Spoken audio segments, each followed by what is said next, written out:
Hello students, आज हम लोग रेडियो एक्टिविटी चैप्टर को सेलिना सोल्यूशन के थ्रू देखेंगे। सेलिना में जो एक्सरसाइज आपकी इस बार सेमेस्टर 2 के लिए आ रही है according to the reduce syllabus, वो एक्सरसाइज हम लोग 1 बाय 1 एक एक क्वेश्चन देखेंगे जो भी सेलिना में है, और क्वेश्चंस के थ्रू पूरा चैप्टर रिवाइज करेंगे। ठीक है, जैसे कि अभी हमने रिसेंटली ही कैलोरीमेट्री चैप्टर को पूरा रिवाइज किया था, उसके सारे न्यूमेरिकल देखे, थ्योरी क्वेश्चन देखा था। उसी पैटर्न पे हम आगे बढ़ते हुए आज रेडियो एक्टिविटी चैप्टर को रिवाइज करेंगे। सेलिना में जितने भी क्वेश्चंस हैं जो भी हमारे सिलेबस में हैं उन सारे क्वेश्चंस को देखेंगे। ठीक है, चलिए स्टार्ट करते हैं। पहला क्वेश्चन आपके सामने है, कह रहा है name the 3 constituents of an atom and state mass and charge of each, how are they distributed in an atom. आप सबको पता है एटम के अंदर क्या कॉम्पोजिशन होती है, एटम किससे मिलकर बना होता है। ठीक है, तो 3 कॉन्स्टिट्यूएंट्स एटम के अंदर कौन कौन से हैं, इलेक्ट्रॉन, प्रोटॉन और न्यूट्रॉन। ठीक है, और तीनों के बारे में आपको ये बेसिक नॉलेज होनी चाहिए कि तीनों का मास आपको एटलीस्ट पता हो, और चार्ज तो आपको नॉर्मली पता ही रहता है कि इलेक्ट्रॉन के ऊपर कितना चार्ज है, प्रोटॉन इलेक्ट्रॉन दोनों सेम चार्ज रखते हैं और बस साइन का डिफरेंस है। मास हम कई बार भूल जाते हैं, तो इलेक्ट्रॉन का मास है 9.1 इंटू 10⁻⁻31 kg। प्रोटॉन का मास आपको याद रखना है -27 हो जाएगा, 1.6749। ठीक है, 1.6749 इंटू 10⁻⁻27 kg। ठीक है, तो प्रोटॉन और जो आपका न्यूट्रॉन है, इन दोनों का मास अप्रॉक्सीमेटली सेम होता है, लेकिन फिर भी आपको पता होना चाहिए कि थोड़ा बहुत भी जो स्लाइटेस्ट डिफरेंस है वो कितना है। वो आपका देखिए, प्रोटॉन का जो मास है वो है 1.6726, ठीक है, इंटू 10⁻⁻27। अच्छा, दूसरी तरफ हम देखें तो जो न्यूट्रॉन का मास है, न्यूट्रॉन का मास कितना है, न्यूट्रॉन का मास है आपका 1.67 तक तो सेम है, उसके आगे 49 हो जाता है। तो इसका मतलब ये हुआ कि जो न्यूट्रॉन है वो थोड़ा सा भारी है आपके प्रोटॉन के कंपैरिजन में। ठीक है, थोड़ा सा अगर कंपैरेटिव एनालिसिस करें हम तो, अदरवाइज दोनों का मास हमको ऐसे याद रखना है कि सेम रहता है। ठीक है, अगर आप ये 4 डिजिट तक याद रख सकते हैं देन वेल एंड गुड, नहीं याद है तो भी आप इस तरह से मान के चल सकते हैं कि दोनों इक्वल मास कैरी करते हैं। ठीक है, आगे चलते हैं नेक्स्ट क्वेश्चन पे। नेक्स्ट क्वेश्चन हमसे कह रहा है, देखिए, define the following terms, atomic number and mass number. बहुत आसान है, एटॉमिक नंबर क्या है, नंबर ऑफ प्रोटॉन्स। ठीक है, कितने नंबर ऑफ प्रोटॉन्स हैं किसी भी एटम में, that will constitutes its atomic number. And the mass number किसको बोलते हैं, मास नंबर में हम प्रोटॉन को तो लेते हैं, साथ साथ न्यूट्रॉन को भी लेते हैं, यानी सम ऑफ प्रोटॉन एंड न्यूट्रॉन। ठीक है, आगे चलते हैं। नेक्स्ट क्वेश्चन है, what is the nucleus of an atom, compare it's size with that of atom. एक न्यूक्लियस क्या होता है किसी भी एटम का, और वो उस एटम के साइज के कंपैरिजन में कितना बड़ा होता है। उसके कॉन्स्टिट्यूएंट्स के नाम बताइए, न्यूक्लियस में जो जो लोग रहते हैं। How is the number of these constituents determined by the atomic number and mass number of an atom. तो बहुत आसान है कि न्यूक्लियस क्या है, एटम का सेंटर है। ठीक है, जिसका साइज अप्रोक्सीमेटली, ये साइज आपको ध्यान रखना है, 10⁻⁻15 से 10⁻⁻14 के रेंज में होता है।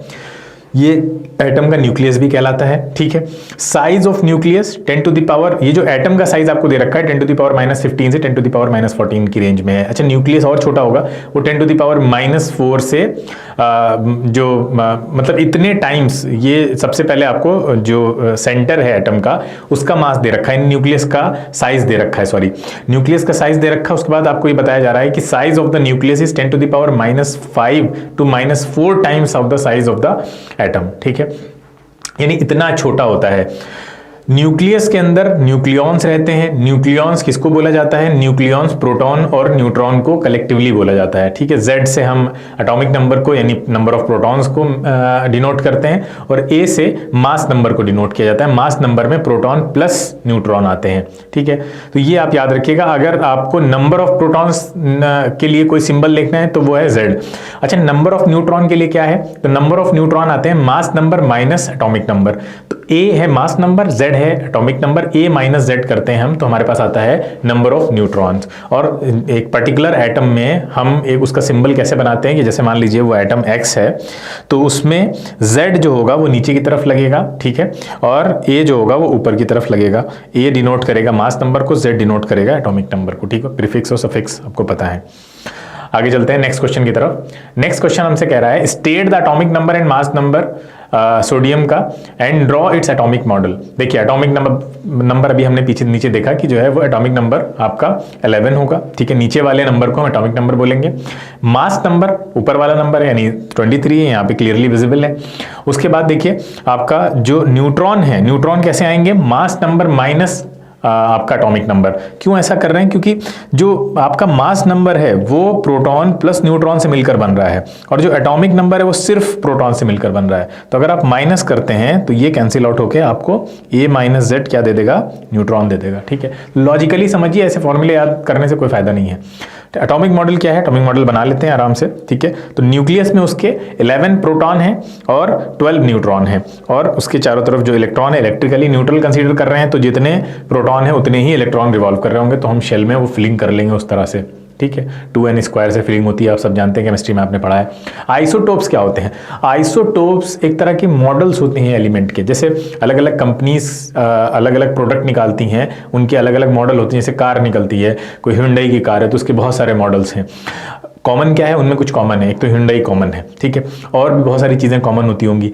इसी तरह से मोबाइल है, सैमसंग का मोबाइल है तो सैमसंग के बहुत सारे मॉडल आते हैं, उसमें कॉमन सबसे बड़ी कॉमन चीज़ वो है कि वो कंपनी सेम है उनकी, और भी बहुत सारी चीज़ें कॉमन हो सकती हैं। तो ऐसे ही आइसोटोप्स में सबसे पहली चीज़ जो कॉमन होगी वो एलिमेंट सेम होगा, ठीक है, सेम एलिमेंट होगा। और क्या कॉमन है कि एटॉमिक नंबर सेम होगा, यानी नंबर ऑफ प्रोटॉन दोनों ही मॉडल में सेम पाए जाएंगे। तो ये बेसिक नेसेसिटी है कि एलिमेंट भी सेम होना चाहिए और एटॉमिक नंबर भी सेम होना चाहिए। जैसे कि आपको यहाँ पे एग्जांपल में दिखाया गया है कि जो आपका हाइड्रोजन है, हाइड्रोजन के 3 आइसोटोप्स पाए जाते हैं। पहला है आपका प्रोटियम, ठीक है, 1H1 जिसमें 1 प्रोटॉन है, ठीक है, कोई भी न्यूट्रॉन नहीं है। ड्यूटेरियम जिसमें 1 प्रोटॉन है और 1 न्यूट्रॉन है। और लास्ट ट्राइटियम जिसमें 1 प्रोटॉन है और 2 न्यूट्रॉन पाए जाते हैं। तो सबके अंदर एक तो एलिमेंट सेम है यानी हाइड्रोजन सेम है, और सबके अंदर नंबर ऑफ प्रोटॉन सेम है यानी एटॉमिक नंबर सेम है। तो एटॉमिक नंबर अगर सेम हुआ, एलिमेंट सेम हुआ, तो वो कहलाएंगे आपस में, सारे मॉडल्स कहलाएंगे उस एलिमेंट के आइसोटोप्स। आगे चलते हैं हम लोग। नेक्स्ट क्वेश्चन है आपका, what are the isobars. Isobars में क्या है, आइसोबार्स में ध्यान रखिएगा कि एलिमेंट बदल जाएंगे, ठीक है। यहाँ पे सेम एलिमेंट की बात हो रही थी, एलिमेंट डिफरेंट हो गए। अब एलिमेंट अगर डिफरेंट हो गए तो एटॉमिक नंबर सेम नहीं रहेगा, एटॉमिक नंबर अलग हो जाएगा, यानी नंबर ऑफ प्रोटॉन अलग अलग होंगे। देखिए दोनों में, इसमें 11 है, इसमें 12 है। तो फिर क्या सेम मिलेगा आपको, फिर आपको मास नंबर सेम मिलेगा, यानी 23 देखिए, सोडियम में भी और मैग्नीशियम में भी। तो ये एग्जाम्पल याद रखिएगा, आइसोबार में एलिमेंट डिफरेंट हो जाएंगे, जैसे ही एलिमेंट अलग हो जाएंगे वैसे ही उनका एटॉमिक नंबर अलग हो जाएगा। तो फिर सेम क्या बचा, सेम बचा आपका मास नंबर, ठीक है। तो आइसोबार्स में मास नंबर सेम होता है। नेक्स्ट क्वेश्चन है, name the atoms of substance having same atomic number but different mass number. Same atomic number भी आपको बताया था, सेम एटॉमिक नंबर का मतलब है एलिमेंट सेम है, ठीक है। तो आइसोटोप्स कहलाएंगे वो। Give one example of such a substance. अभी हमने पीछे देखा हाइड्रोजन के 3 आप दे सकते हैं, कार्बन के आइसोटोप्स हैं, क्लोरीन के हैं, ठीक है, बहुत सारे एग्जांपल्स हैं, आप कोई भी एग्जांपल्स यहाँ पे दे सकते हैं। और स्ट्रक्चर्स उनका कैसे अलग अलग है वही बताइए, ठीक है। तो यहाँ पे देखिए हाइड्रोजन के 3 आइसोटोप्स के बारे में आपको बताया गया है और हर एक आइसोटोप्स में नंबर ऑफ न्यूट्रॉन्स या मास नंबर सबका अलग अलग होगा, ठीक है। What is meant by radioactivity? Name 2 radioactive substance। देखिए रेडियोएक्टिविटी क्या होता है, जब कोई भी एटम, किसी भी एटम का न्यूक्लियस अगर अनस्टेबल हो जाता है, ठीक है, ध्यान से सुनिएगा, किसी भी एटम का न्यूक्लियस अगर अनस्टेबल हो रहा है।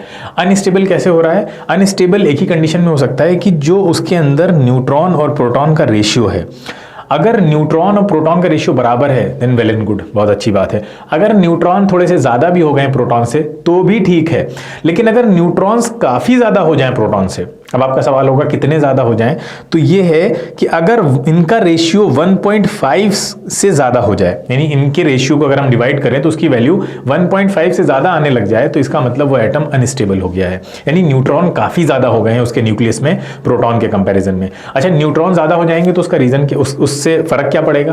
देखिए एक एटम के अंदर जो आपके न्यूट्रॉन्स और प्रोटॉन पाए जाते हैं, इसमें प्रोटॉन बहुत सारे होने की वजह से प्रोटॉन के बीच में सेम चार्ज है, सेम चार्ज में कूलोम्बिक रिपल्शन काम करने लगता है, यानी रिपेल करने लगते हैं एक दूसरे को। तो इसलिए अगर न्यूट्रॉन का नंबर ज्यादा रखते हैं तो इस रिपल्शन को ओवरकम किया जा सकता है। तो नंबर ऑफ न्यूट्रॉन अगर ज्यादा है तो रिलेटिवली एटम स्टेबल होता है।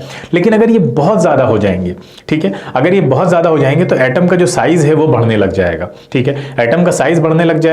तो फिर अब क्या होगा कि जो कूलोम्बिक रिपल्शन है वो ओवरकम कर जाएगा, ठीक है, वो डोमिनेट करेगा और डोमिनेट करेगा तो फिर से एटम अनस्टेबल होने लग जाएगा। तो अब क्या करना पड़ेगा, नंबर ऑफ न्यूट्रॉन्स को कम करना पड़ेगा। अगर आप एटम को स्टेबल करना चाहते हैं तो नंबर ऑफ न्यूट्रॉन्स जो ज्यादा हो गए उनको कम करिए। कम कैसे कर सकते हैं कि न्यूट्रॉन फिर प्रोटॉन में कन्वर्ट होने स्टार्ट हो जाते हैं। तो जब न्यूट्रॉन प्रोटॉन में कन्वर्ट होते हैं तो रेडिएशन एमिट होती है फिर उसके अंदर से, ठीक है। तो वो radiation alpha radiation, beta, gamma, तीनों के बारे में आपने पढ़ा है। इन तीन तरह की रेडिएशन को एमिट करते हैं, बाहर निकालते हैं और अपने आप को स्टेबलाइज करने की कोशिश करते हैं। तो नंबर ऑफ न्यूट्रॉन ज्यादा हो जाएंगे तो वो प्रोटॉन में कन्वर्ट होंगे, एक बीटा पार्टिकल निकलेगा उसके अंदर से, ठीक है। तो ये रेडिएशंस तभी निकलती हैं जब एक जो न्यूक्लियस है एटम का वो अनस्टेबल होने लग जाता है, और उसमें सबसे बड़ा फैक्टर ये है।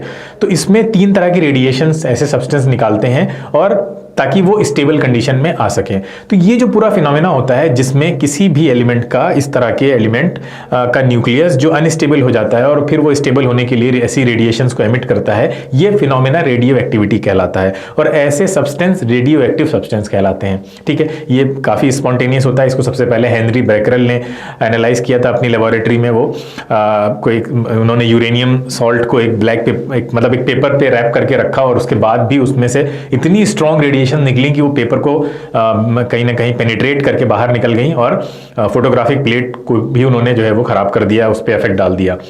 तो सबसे पहले हेनरी बैकरल ने इसको देखा था। तो ये रेडियो एक्टिविटी है, ठीक है, जो हमने आपको ब्रीफ में समझाया। दो रेडियो एक्टिव सब्सटेंस के नाम बताने हैं, ठीक है। तो सबसे पहले देख लेते हैं कैसे लिखेंगे हम, क्योंकि इस बार आपका डिस्क्रिप्टिव होना है तो आपको आंसर राइटिंग की भी प्रैक्टिस होनी चाहिए। एक सैंपल आंसर्स आपको लिखने आने चाहिए। Radio activity is a nuclear phenomena, ठीक है। ये न्यूक्लियस के अनस्टेबल होने की वजह से होता है, ठीक है। इसीलिए बोला जाता है कि इस पर फिजिकल और केमिकल चेंजेस का कोई असर नहीं पड़ता, क्योंकि फिजिकल और केमिकल चेंजेस में इलेक्ट्रॉन इन्वॉल्व होते हैं। कौन से? जो बाहर रिवॉल्व कर रहे हैं न्यूक्लियस के अंदर से कोई लेना देना नहीं होता है। तो फिजिकल केमिकल चेंज करके आप इसके अंदर की जो रेडिएशन का एमिशन रेट है उसको कम ज़्यादा नहीं कर सकते हैं, ठीक है। तो ये प्रोसेस स्पॉन्टेनियस होती है, ठीक है। इसमें अल्फा बीटा गामा रेडिएशन निकलती रहती हैं डिपेंडिंग अपॉन की किस तरह की अनस्टेबिलिटी आई है।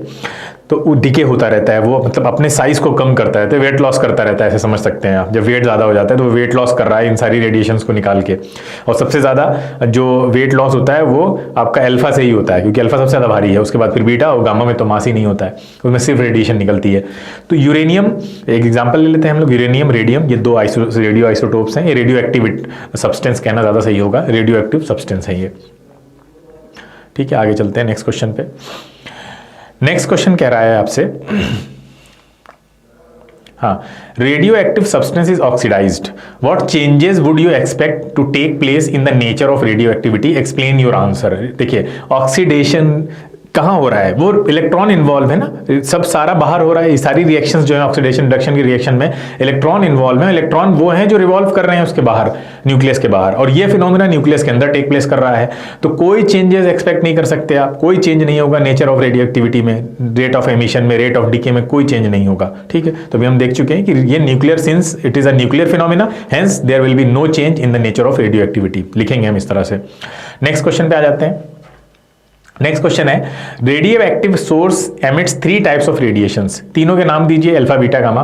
अगला क्वेश्चन है, name the radiations which are deflected by the electric field. अब देखिए इलेक्ट्रिक फील्ड से कौन सी रेडिएशन डिफ्लेक्ट होंगी। तो हमने जब ये एक्सपेरिमेंटली करके देखा तो जो रेडिएशंस पॉजिटिव की तरफ, 2 रेडिएशन ऐसी थी जो एक नेगेटिव चार्ज की तरफ डिविएट हो रही थी, एक पॉजिटिव की तरफ। तो उसकी बेसिस पे हमने उनके नेचर ऑफ चार्ज को डिटरमाइन किया। तो पता चला कि अल्फा जो है वो पॉजिटिवली चार्ज है और बीटा नेगेटिवली चार्ज है, और गामा जो है वो उसके ऊपर किसी भी तरह का कोई चार्ज नहीं है, वो न्यूट्रल है, ठीक है। वो इलेक्ट्रिक और मैग्नेटिक फील्ड से अनअफेक्टेड है, अनडेविएटेड निकल जाती है, ठीक है। तो पूछ रहे हैं name the radiation which are deflected by electric field, तो अल्फा और बीटा। अगला क्वेश्चन है, name the radiation which is most penetrating. सबसे ज्यादा पेनिट्रेटिंग वो होगी जिसकी एनर्जी सबसे ज्यादा होगी, और सबसे ज्यादा एनर्जी होती है गामा की। आपने ये स्पेक्ट्रम चैप्टर में भी पढ़ा है, ठीक है। गामा की एनर्जी सबसे ज्यादा होती है क्योंकि फ्रीक्वेंसी सबसे ज्यादा है, वेवलेंथ सबसे छोटी होती है। तो सबसे ज्यादा एनर्जी जिसकी होगी, सबसे ज्यादा फ्रीक्वेंसी जिसकी होगी, वो सबसे ज्यादा पेनिट्रेटिंग पावर होगी उसकी भी। अगला क्वेश्चन है डी वाला, इसी में, name the radiation which travels with the speed of light. Speed of light से गामा चलती है आपकी, इलेक्ट्रोमैग्नेटिक वेव है, स्पेक्ट्रम में आपने पढ़ा है। ई पार्ट में पूछ रहा है name the radiation which has the highest ionising power. देखिए आयनाइजिंग पावर के लिए मास ज्यादा होना जरूरी है, जितना ज्यादा मास होगा उतना ज्यादा वो जिस भी सब्सटेंस से टकराएगा उसको आयनाइज करेगा। आयनाइज करने में क्या होगा, इलेक्ट्रॉन्स निकाल देना है, ठीक है, इलेक्ट्रॉन निकल गया वो आयनाइज हो गया यानी आयंस में कन्वर्ट हो गया, तो उसके लिए मास होना जरूरी है। और आम इन तीनों में अगर हम पूछें आपसे अल्फा बीटा गामा में मास सबसे ज्यादा किसके पास है, अल्फा के पास है, तो अल्फा की आयनाइजिंग पावर सबसे ज्यादा होती है, देन बीटा और देन गामा, ठीक है, गामा की सबसे कम होगी, गामा तो एक तरह से मासलेस है। लास्ट क्वेश्चन है इसमें name the radiation consisting of the same kind of particles as the cathode rays, ठीक है। अब कैथोड रेज जैसी कैथोड रेज होती हैं, ये आपने पढ़ा भी है, केमिस्ट्री में भी पढ़ा होगा, कैथोड रेज की तरह किसको बोलेंगे हम यहाँ पे, तो बहुत आसान है, रेडिएशन जिसमें सेम बिल्कुल कैथोड रेज की तरह होते हैं जो उनको हम बीटा पार्टिकल बोलते हैं, बीटा रेडिएशन या फास्ट मूविंग इलेक्ट्रॉन्स भी उनको बोला जाता है, ठीक है। तो आगे चलते हैं, ये जो पूरा नोट्स हैं आपको ये डिस्क्रिप्शन में मिल जाएगा लिंक, वहाँ से जाके आप इसको डाउनलोड भी कर सकते हैं, ठीक है। ये पूरा सैम्पल आंसर्स इसमें लिखे हुए हैं, ये बहुत इंपॉर्टेंट है, आप देख सकते हैं इनको, और इसमें कुछ जो मॉडल डेफिनेशन है उनको एज इट इज याद रखिए ताकि आपको वहाँ पे मार्क्स अच्छे मिले। नेक्स्ट क्वेश्चन है radio active source emits 3 types of radiations, name the radiation of zero mass. Zero mass किसका है, गामा का, ठीक है, पहले ही बताया आपको गामा का है। Name the radiation which has the lowest ionising power, ionising power सबसे कम किसकी होगी, जिसका मास सबसे कम होगा, गामा। नेक्स्ट है सी पार्ट है name the radiation which has the lowest penetrating power, penetrating power सबसे कम किसकी होगी, जिसका मास ज्यादा होगा यानी अल्फा। फिर D give the charge and mass of particle composing the radiation in part C, C में जिसके बारे में बात हो रही है उसका मास बताइए और उसका चार्ज बताइए। तो अल्फा है, तो अल्फा पे चार्ज कितना होगा, पे अल्फा पे चार्ज कितना होता है, 2 प्रोटॉन्स के बराबर, 2 प्रोटॉन्स के बराबर। एक प्रोटॉन पे चार्ज कितना होता है, तो 2 से मल्टीप्लाई कर दीजिए, 1.6 इंटू 10⁻⁻⁹, ठीक है। तो इतना चार्ज हो जाएगा आपका, ये निकल के आएगा 3.2 इंटू 10⁻⁻⁹, ये हो गया चार्ज। अच्छा मास कितना होता है, अभी हमने पीछे बोला था मास याद रखने के लिए 4 टाइम्स ऑफ द प्रोटॉन, तो 4 टाइम्स का मतलब क्या, 4 इंटू 1.67 इंटू 10⁻⁻27। अब ये चीजें आपको याद रहनी चाहिए, ठीक है। ये क्वेश्चन तो एक्सपेक्ट किए जाते हैं, कितना बेसिक्स आपको याद रखेंगे। अगला क्वेश्चन था इसमें E part, when the particle referred to in part C में जिस पार्टिकल की बात हो रही है यानी अल्फा पार्टिकल बिकम्स न्यूट्रल, अगर ये न्यूट्रल हो जाता है, it is found to be the atom of model of its neutral atom, ठीक है। क्या पूछ रहे हैं कि जो पार्टिकल की यहाँ पे बात हो रही थी अभी क्या बोलते हैं इस किस पार्ट में, हाँ सी में, यानी अल्फा के बारे में पूछ रहे हैं कि अल्फा के, एक सेकेंड क्या हो गया, हाँ, तो वो अल्फा पार्टिकल का चार्ज कितना अभी हमने निकाला था, अल्फा पार्टिकल पॉजिटिवली चार्ज अभी हमने निकाला 3.2 इंटू 10⁻⁻⁹। अच्छा रेस्ट मास उसका 4 times of the mass of the proton होता है, वो भी हमने निकाल लिया। अब जो बात कर रहे थे यहाँ पे इस क्वेश्चन पे वापस लौटते हैं कि when the particle refer to in part C, अगर वो न्यूट्रल हो जाता है यानी चार्ज खत्म हो जाए उसका, it is found to be the atom of model of its neutral atom.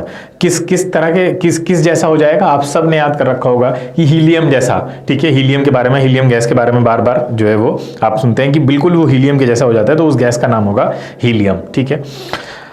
अगला क्वेश्चन था इसमें last question, from which part of the atom do these radiations come, nucleus से आती हैं, ठीक है, सिंपल है। किस पार्ट से आ रही हैं आपकी, न्यूक्लियस से आ रही हैं, न्यूक्लियर फिनोमेना है। चलिए नेक्स्ट क्वेश्चन की तरफ चलते हैं।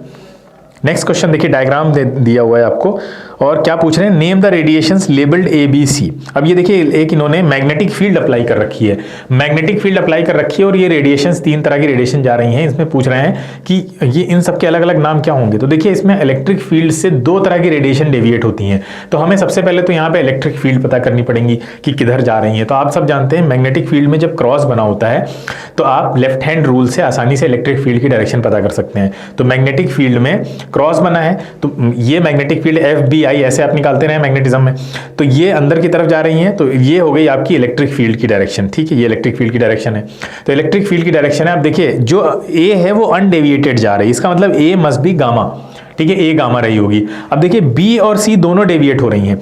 अच्छा C थोड़ी ज्यादा डेविएट हो रही है, और शॉर्टकट बताते हैं दोनों में, इसका मतलब इनमें से एक अल्फा है एक बीटा है, गामा तो मास वो चार्जलेस है, तो C ज्यादा डेविएट हो रही है। अल्फा और बीटा में बीटा ज्यादा डेविएट होती है, क्यों, बीटा इसलिए ज्यादा डेविएट हो जाती है क्योंकि वो बहुत हल्की है, ठीक है, वो इलेक्ट्रॉन के मास के बराबर है, बिल्कुल नेग्लिजिबल मास है, तो बहुत ज्यादा उसको जो फील्ड है वो खींच लेती है अपनी साइड पे। तो देखिए ज्यादा डेविएट हो रही है, तो ये बीटा होगी, इसका मतलब ये पॉजिटिव की तरफ हो रही है, तो ये पॉजिटिव चार्ज होगा यहाँ पे। और ये नेगेटिव होगा तो ये आपकी अल्फा हो गई। तो बहुत आसान है पता करना। तो नेम द रेडिएशंस आपने नेम कर दिया कि ए जो है वो गामा है और बी है वो क्या है, बी आपकी अल्फा है और सी जो है वो बीटा है। फिर बोल रहे हैं explain clearly how you use the diagram to arrive at the answer. आपने डायग्राम को कैसे यूज किया, डायग्राम से हमने इलेक्ट्रिक फील्ड निकाल ली, ठीक है, मैग्नेटिक फील्ड से हम इलेक्ट्रिक फील्ड हमने निकाल ली लेफ्ट हैंड रूल यूज करते हुए, ठीक है। पूरा एक्सप्लेनेशन आप कैसे देंगे देख लेते हैं, ठीक है। ये इस तरह से आपको लिखना है, एक्सप्लेनेशन ही इंपॉर्टेंट है यहाँ पे कि the radiation labelled as A is gamma radiation as they have no charge, ठीक है, हमें पता था कि गामा में कोई चार्ज नहीं है। Thus under the action of magnetic field they go undeflected, ठीक है। The radiations labelled as B beta, यानी बी जिसको बोल रहे हैं वो अल्फा है, अल्फा रेडिएशन है क्योंकि उसका मास काफी ज्यादा है तो वो डिफ्लेक्ट भी कम होगी, ठीक है, मास ज्यादा होने की वजह से। तो ये भी हमने आपको बताया, फ्लेमिंग्स लेफ्ट हैंड रूल से आपने डायरेक्शन ऑफ डिफ्लेक्शन निकाल लिया क्योंकि इलेक्ट्रिक फील्ड पता चल गया आपको डायरेक्शन क्या है, ठीक है। तो इस तरह से आप लिख सकते हैं इसको। नेक्स्ट क्वेश्चन देखते हैं। Figure shows a mixed source R of alpha and beta particles in a thick lead walled container. The particle pass through a magnetic field in a direction perpendicular to the plane of paper inward as shown, ठीक है। Show in the diagram how the particle gets affected, name the law used in the part. देखिए अभी हमने पीछे आपको समझाया था, देखिए ध्यान से, जब ये पार्टिकल ऐसे जाएगा तो आपको पता है कि यहां से आप इलेक्ट्रिक फील्ड आसानी से निकाल सकते हैं फ्लेमिंग्स लेफ्ट हैंड रूल से, ठीक है। एक second, Fleming's left hand rule से, क्या हो रहा है, हाँ, फ्लेमिंग लेफ्ट हैंड रूल से आप आसानी से ये निकाल सकते हैं और बता सकते हैं इस तरह से फिगर बना के कि कैसे डिफ्लेक्शन होगा। तो name of the law of Fleming's left hand rule है और आपने फिगर वही बनाना है जो अभी हमने पीछे आपको बताया था, वही फिगर बना हुआ भी है कि यहाँ पे ध्यान रहे कि बीटा है उनका डिफ्लेक्शन थोड़ा ज्यादा दिखाना है आपको, अल्फा का तो उसके कंपैरिजन में कम होगा, मास ज्यादा है, और गामा अनडेविएटेड चली जाएंगी, ठीक है। नेक्स्ट क्वेश्चन, नेक्स्ट क्वेश्चन कह रहा है figure shows a radio active source S in a thick lead walled container having a narrow opening, the radiations pass through an electric field between the plates. अब देखिए electric field से पास हो रही है, इसमें लेड कंटेनर बना हुआ है, लेड कंटेनर हम इसलिए यूज कर रहे हैं क्योंकि लेड स्टेबल होता है और जिस रेडियो एक्टिव सब्सटेंस को हमें टेस्ट करना है, उस पर ऑब्जर्वेशन करना है, तो हम नहीं चाहते हैं कि कहीं से भी उसकी रेडिएशन निकलने लगे, तो हम ऐसे एलिमेंट से बनाएंगे उसका चैम्बर जो स्टेबल हो, जिसको पेनिट्रेट ना कर सकें, गामा रेडिएशन भी उससे पेनिट्रेट करके ना निकल सकें, इतना ज्यादा स्टेबल हो वॉल उसकी, सिर्फ ओपनिंग जो हम छोड़ेंगे उसी ओपनिंग से वो बाहर निकल के जाएं ताकि हम उसको एक्सपेरिमेंट कर सकें। तो पूछ रहे हैं complete the diagram to show the path of alpha beta and gamma radiations. आसानी से आप बता सकते हैं कि आप देखिए नेगेटिव है तो इधर की तरफ कौन चली जाएंगी, इधर की तरफ आपकी अल्फा जाएंगी, ठीक है, इधर कौन जाएंगी, इधर जाएंगी आपकी बीटा, और गामा जो होंगी वो अनडेविएटेड निकल जाएंगी। आसान है बनाना। फिर बोल रहे हैं why is the source S kept in a thick lead walled container with a narrow opening, ठीक है। अब इसको ध्यान से देखिए, अभी हमने आपको बताया इसलिए रखा जा रहा है, लेड स्टेबल होता है और स्टेबिलिटी क्यों चाहिए हमको, ताकि वो रेडिएशंस वॉल को पेनिट्रेट करके कहीं से भी बाहर ना निकल जाए, ठीक है, वरना तो बड़ी दिक्कत हो जाएगी। जहां से हम चाहते हैं वहीं से बाहर निकलें ताकि हम उसको एक्सपेरिमेंट कर सकें, उससे ऑब्जर्वेशन कर सकें। Name the radiation which is unaffected by the electrostatic fields, gamma है, ठीक है। Which radiation is deflected the most, सबसे ज्यादा आपकी बीटा क्योंकि उसका मास सबसे कम है। Which among the three radiations causes the least biological damage, सबसे कम बायोलॉजिकल डैमेज कौन कॉज करेगा, अल्फा, ठीक है। तो इसको याद रखना है आपको। चलिए देख लेते हैं, ठीक है, ये देखिए इस तरह से फिगर आपको बनाना है,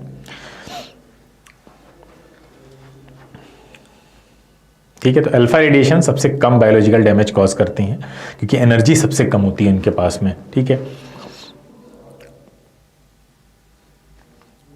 नेक्स्ट क्वेश्चन कह रहा है explain why alpha beta particles are deflected in electric field और magnetic field but gamma rays are not reflected in such a field. बहुत आसान है, बार बार रिपीट हो रहा है क्वेश्चन।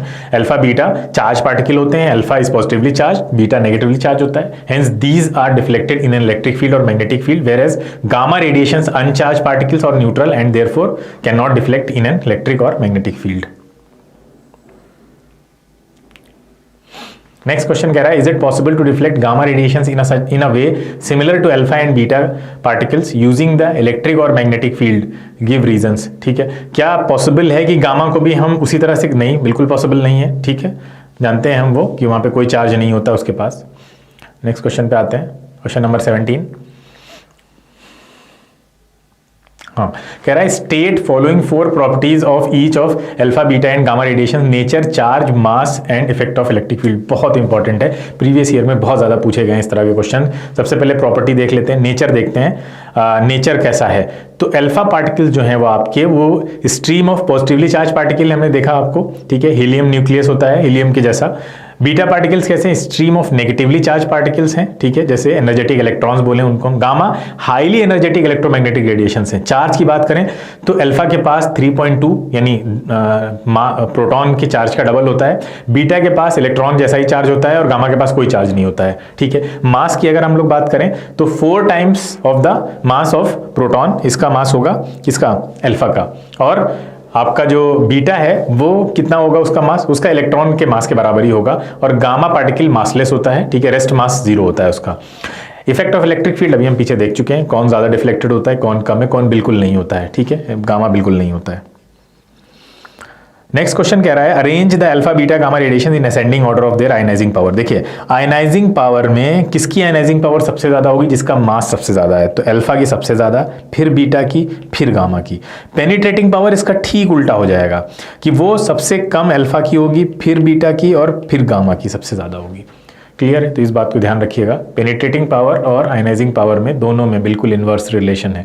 ये 100 टाइम्स वाला याद रख सकते हैं आप, ठीक है। Alpha gamma radiations least ionising power होती है, ठीक है, तो बीटा रेडिएशंस की आयनाइजिंग पावर अल्फा से कम होती है, ठीक है। 100 टाइम्स ऑफ गामा होती है बीटा की और अल्फा की 1000 टाइम्स ऑफ गामा होती है, ऐसे याद रख सकते हैं आप। पेनिट्रेटिंग पावर में भी यही रिलेशन याद रख सकते हैं, ठीक है।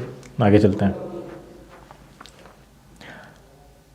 स्टेट द स्पीड, देखिए स्पीड याद रखिएगा, बहुत इंपॉर्टेंट है। अल्फा जो है वो आपका, अल्फा की स्पीड ऐसे याद रखिए 10 टू द पावर 7 मीटर पर सेकेंड, बीटा की स्पीड है 10 टू द पावर 8 मीटर पर सेकेंड और गामा जो है वो लाइट की स्पीड से चलता है यानी 3 टाइम्स बीटा, ठीक है।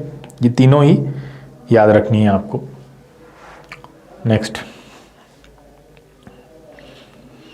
क्वेश्चन कह रहा है what is the composition of alpha beta gamma radiations, which one alpha beta and gamma radiation has the least penetrating power. अभी हम पीछे देख चुके हैं इस क्वेश्चन को, ठीक है। अल्फा रेडिएशंस जो है वो 2 प्रोटॉन और 2 न्यूट्रॉन से मिलकर बनती, कंपोजिशन समझिए, ठीक है। और अल्फा जो है वो, अल्फा के बारे में समझिए, 2 प्रोटॉन प्लस 2 न्यूट्रॉन, ठीक है। बीटा किससे मिलकर बनी है, बीटा के बारे में, जो बीटा है, बीटा फास्ट मूविंग इलेक्ट्रॉन्स हैं तो नेगेटिवली चार्ज होते हैं, ठीक है, मास भी उनका वही होता है। और गामा आपकी इलेक्ट्रोमैग्नेटिक वेव्स होती हैं। रेडिएशन के बारे में पूछ रहा है, जिसकी लीस्ट पेनिट्रेटिंग पावर हो वो अल्फा रेडिएशन है, ठीक है, मास ज्यादा है, पेनिट्रेटिंग पावर सबसे कम होगी। नेक्स्ट क्वेश्चन की तरफ चलते हैं। How are gamma radiations produced, mention 2 common properties of the gamma radiations and visible light. बहुत आसान है, विजिबल लाइट और गामा रेडिएशंस की 2 प्रॉपर्टीज। देखिए जब न्यूक्लियस जब बहुत ज्यादा एक्साइटेड स्टेट में आ जाता है, न्यूक्लियस के अंदर भी, ऐसे समझिएगा ध्यान से, न्यूक्लियस के अंदर क्या होता है, ठीक है, ये मान लेते हैं एटम है और ये इसका न्यूक्लियस है। अच्छा, न्यूक्लियस के अंदर भी एनर्जी लेवल्स बने होते हैं, इस तरह से समझिए, ठीक है, कुछ ऐसे, कुछ इस तरह से एनर्जी लेवल्स बने होते हैं न्यूक्लियस के अंदर। उन एनर्जी लेवल्स में आपके न्यूट्रॉन और प्रोटॉन रहते हैं। अब अगर मान लीजिए कि कभी ऐसा हो गया कि ये मान लेते हैं 2 तरह के एनर्जी लेवल्स हैं। अब इस एनर्जी लेवल में जैसे हमने कॉलम बना रो बना देते हैं, ठीक है, इस तरह से, ये ऐसे। अब मान लेते हैं ये E1 एनर्जी लेवल है, ये E2 है, ये E3 है, ये आपका E4 है, ये E5 है। 5 रो बनाई हमने। अब सपोज करिए कि अगर हम ये करते हैं कि यहाँ पे ये न्यूट्रॉन है आपका, ठीक है, ये न्यूट्रॉन बैठे हुए हैं। अब यहाँ पे देखिए दूसरी तरफ हमने क्या किया कि प्रोटॉन को बैठा दिया। अब ये देखिए जो न्यूट्रॉन है वो E3 पे आकर ही खत्म हो रहे हैं, उनका एनर्जी लेवल E3 है, जबकि प्रोटॉन का एनर्जी लेवल E5 हो गया है ना। अब क्या होता है, ये ओवरऑल आप सबने पढ़ा होगा कि एटम जो है वो लोवेस्ट एनर्जी लेवल में आने की कोशिश करता है ताकि वो स्टेबल हो सके। मोस्ट स्टेबल वही होंगे जिनका एनर्जी लेवल या एनर्जी सबसे कम होगी, सबसे कम एनर्जी स्टेट में रहना चाहते हैं।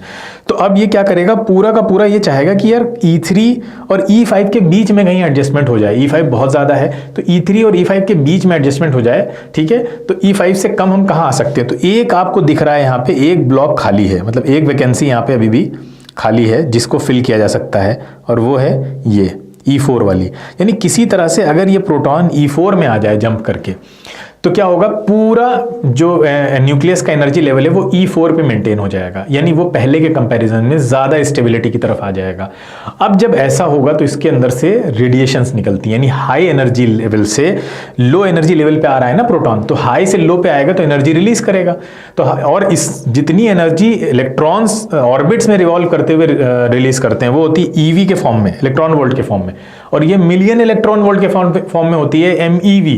यानी जो न्यूक्लियस के अंदर जब कोई हाई एनर्जी स्टेट से लो एनर्जी स्टेट में आता है तो उससे कई गुना ज्यादा एनर्जी रिलीज करता है in comparison to outside the nucleus, जब इलेक्ट्रॉन्स ऐसे ऑर्बिट्स में ऊपर नीचे करते हैं तो यहां बहुत ज्यादा एनर्जी रिलीज होती है। तो यही जो एनर्जी, जब ये प्रोटॉन आएगा आपका E4 वाले शेल में, तो जो एनर्जी रिलीज होगी बहुत ज्यादा एनर्जी होगी और वही वो गामा की फॉर्म में बाहर निकलेगी, ठीक है, गामा फोटॉन की फॉर्म में बाहर निकलेगी। तो गामा रेडिएशंस तब होती हैं जब जो न्यूक्लियस है वो एक्साइटेड स्टेट में है और वो अपनी एक्सेस एनर्जी को गामा रेडिएशन की फॉर्म में बाहर निकाल देता है, खुद स्टेबल, रिलेटिवली स्टेबल स्टेट में आ जाता है, ठीक है। अगला क्वेश्चन इसमें क्या पूछ रहा था, mention 2 common properties of the gamma radiation and visible light. देखिए जैसे एक्स रेज होती हैं और आपकी जो विजिबल लाइट है, ठीक, गामा रेडिएशंस हैं, ये सब इलेक्ट्रिक फील्ड और मैग्नेटिक फील्ड से डिफ्लेक्ट नहीं होती क्योंकि ये सब अनचार्ज पार्टिकल हैं, ठीक है। तो स्पीड ऑफ लाइट भी सबकी कॉमन होती है, 2 प्रॉपर्टीज हो गई, एक तो ये चार्ज नहीं है तो इलेक्ट्रिक फील्ड से रिफ्लेक्ट नहीं होंगी, दूसरा इनकी कॉमन सबसे सारी जो पूरी फैमिली है इलेक्ट्रोमैग्नेटिक रेडिएशन की, उन सब में सबसे बड़ी कॉमन चीज ये है कि वो सब सेम स्पीड से मूव करते हैं, 3 × 10⁸, जिसको हम स्पीड ऑफ लाइट बोलते हैं, ठीक है। आगे चलते हैं, सोल्यूशन देख लेते हैं इसका, ठीक है। चलिए, तो अगला क्वेश्चन है, an alpha particle captures 1 electron, 2 electron in each case, what does it change to. अब अल्फा पार्टिकल जब एक इलेक्ट्रॉन को कैप्चर करेगा तो वो सिंगल आयनाइज्ड हीलियम की तरह बन जाएगा, यानी एक इलेक्ट्रॉन को अगर उसने कैप्चर किया तो He+ हो गया वो, ठीक है, इस तरह से समझिए। मार्कर चेंज कर लेता हूँ, ठीक है।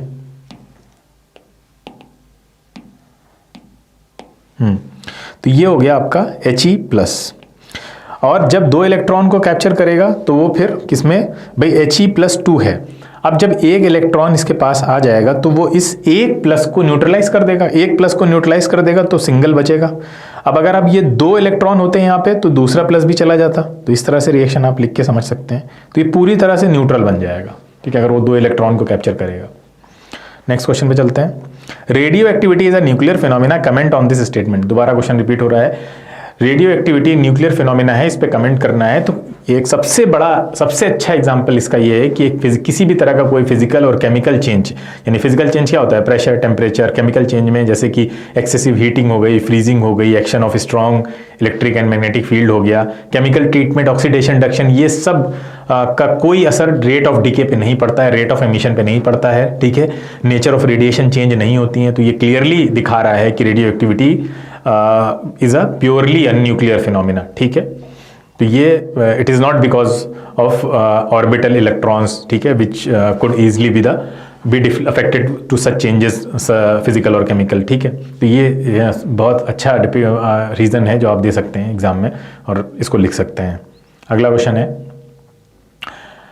what kind of changes takes place in a nucleus when beta particle is emitted, express it by an equation, ठीक है। state whether atomic number, mass number are conserved in a radioactive beta decay। देखिए ध्यान से, पहले हम तीनों को समझ लेते हैं। इसमें अल्फा डीके में क्या होता है, बीटा में क्या होता है, गामा में क्या होता है। कोई भी पार्टिकल है, सपोज करो उसका एटॉमिक नंबर Z है और उसका मास नंबर A है, अगर उसके अंदर से एक अल्फा एमिशन हुआ तो एक अल्फा एमिशन क्या करता है, एक अल्फा एमिशन मास नंबर से 4 यूनिट कम कर देगा और जो आपका एटॉमिक नंबर है उसमें से 2 यूनिट कम कर देगा, क्योंकि वो 2 प्रोटॉन और 2 न्यूट्रॉन लेकर जाएगा। तो 2 प्रोटॉन निकल गए तो एटॉमिक नंबर 2 से कम हो गया, 2 न्यूट्रॉन भी निकल रहे हैं तो फिर मास नंबर आपका किससे कम होगा, 4 से कम होगा, क्योंकि mass number proton plus neutron से डिसाइड होता है। अच्छा, अगर इसमें सपोज करिए बीटा एमिशन हुआ होता तो क्या होता, तो बीटा एमिशन क्या हो रहा है, देखिए बीटा एमिशन में होता क्या है, जब न्यूट्रॉन बहुत ज्यादा हो जाते हैं, हमने बताया था न्यूट्रॉन प्रोटॉन का रेशियो 1.5 से ज्यादा हो जाए, तो जब न्यूट्रॉन बहुत ज्यादा हो गए तो न्यूट्रॉन प्रोटॉन में कन्वर्ट होगा। अब हुआ क्या कि न्यूट्रॉन प्रोटॉन में कन्वर्ट हो रहा है, कोई न्यूट्रॉन बाहर नहीं गया, कोई बाहर से कोई प्रोटॉन अंदर नहीं आया, अंदर ही एक्सचेंज हो गया है। तो जब अंदर ही एक्सचेंज हो गया तो मास नंबर में तो कोई चेंज होने से रहा, ठीक है, वो ए था, ए ही रहेगा।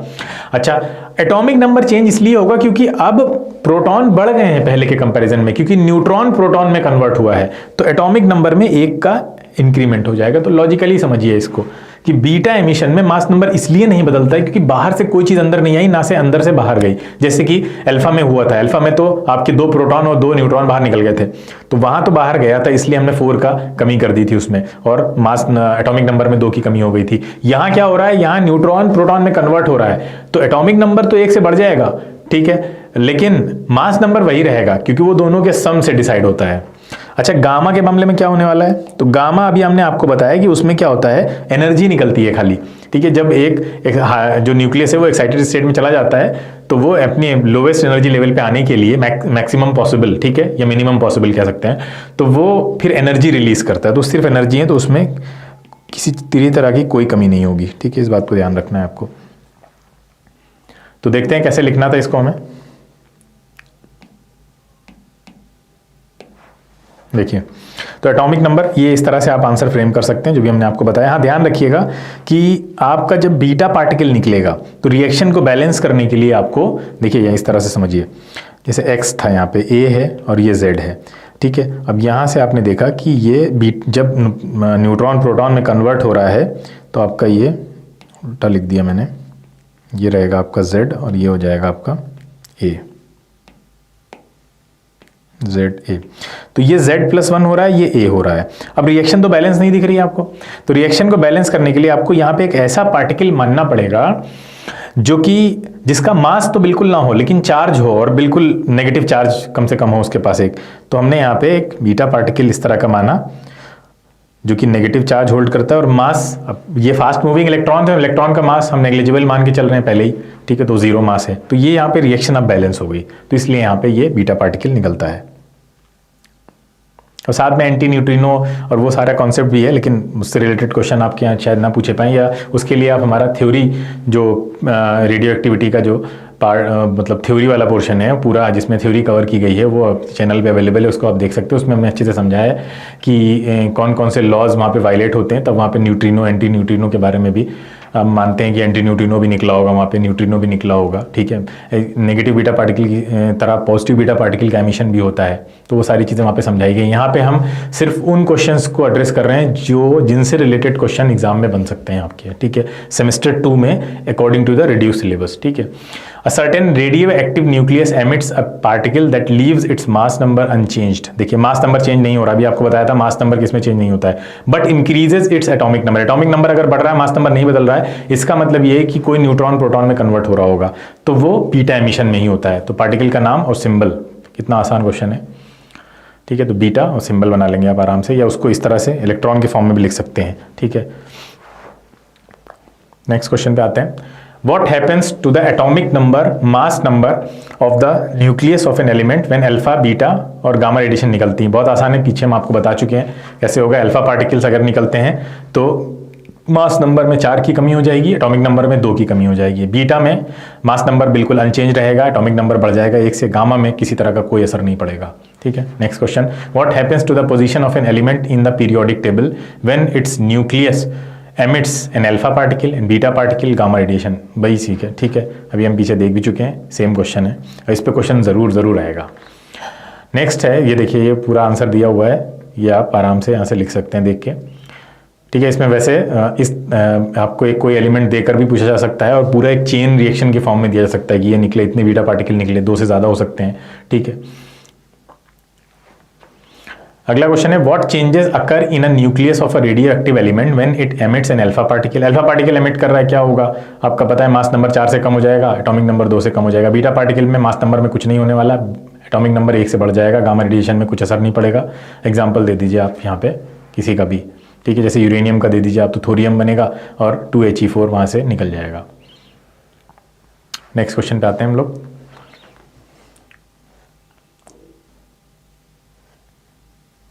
An atomic nucleus A is composed of 84 protons, 128 neutrons. The nucleus A emits an alpha particle and is transformed into nucleus B. देखिए एक अल्फा पार्टिकल एमिट कर रहा है, 84 प्रोटॉन्स हैं, चलिए लिख लेते हैं, 84 एटॉमिक नंबर हो गया और 128 न्यूट्रॉन है, तो दोनों का सम करेंगे तब हमें मास नंबर पता चलेगा। तो मास नंबर कितना हो जाएगा, 8 और 4 12 और ये हो जाएगा 212, ठीक है। इसमें से क्या निकला है, सबसे पहले अल्फा पार्टिकल निकला है। अल्फा पार्टिकल निकलेगा तो ये जो ट्रांसफॉर्म हो रहा है 4, उस ऊपर कमी हो जाएगी 4 की, यानी 208 हो जाएगा, ये बी में ट्रांसफॉर्म हो रहा है और नीचे हो जाएगा 82।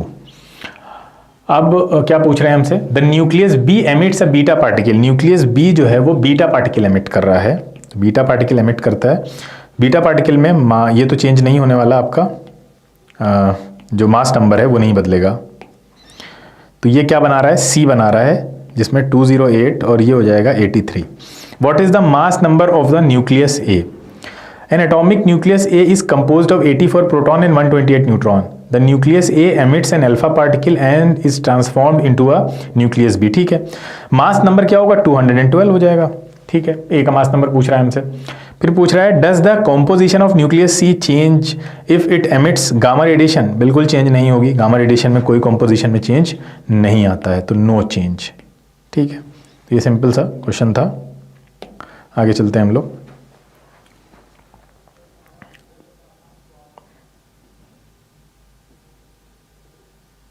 ठीक है, ये इस तरह से आप आंसर फ्रेम करना था आपको। लास्ट क्वेश्चन है, अ सर्टेन न्यूक्लियस ए जिसका मास नंबर 238 है, एटॉमिक नंबर 92 है, is radio active and becomes a nucleus B जिसका मास नंबर 234 है, एटॉमिक नंबर 90 है, by the emission of a particle, ठीक है। अब देखिए यहाँ पे किस पार्टिकल का एमिशन हुआ है, इसको हमें दिखाना है। ए जिसका मास नंबर 238 है और एटॉमिक नंबर 92 है, इसमें कौन सा पार्टिकल एमिट हुआ कि जो बी बना, बी का जो मास नंबर 234 हो गया और ये 90 हो गया, क्लियरली दिख रहा है अल्फा है, ठीक है। ऊपर 4 की कमी है, नीचे 2 की कमी है। फिर बोल रहा है explain how you arrived your answer. हमको पता है कि अल्फा पार्टिकल निकलता है तो 2 प्रोटॉन 2 न्यूट्रॉन की कमी होती है। State the change in the form of a reaction, ठीक है। क्या इसकी इस मतलब यहाँ पे आपको दिखाना है रिएक्शन कैसे हुई है, ठीक है, पूरा प्रॉपर तरीके से, तो वो यहाँ पे दिखाया गया है, ठीक है। इजी क्वेश्चन था। तो ये हमने सेलिना में जो क्वेश्चंस थे वो सारे डिस्कस कर लिए हैं, ठीक है। इसी तरह का एक 1 शॉट वीडियो इस पे प्रीवियस ईयर क्वेश्चंस जितने आए हैं, ठीक है, आपके रेडियो एक्टिविटी से अब तक, वो सब हम डिस्कस करेंगे नेक्स्ट वीडियो में। तो इस वीडियो को पूरा देखिए। अगर ये वीडियो आपको पसंद आता है तो अपने फ्रेंड सर्किल में इसको ज़्यादा से ज़्यादा शेयर कीजिए।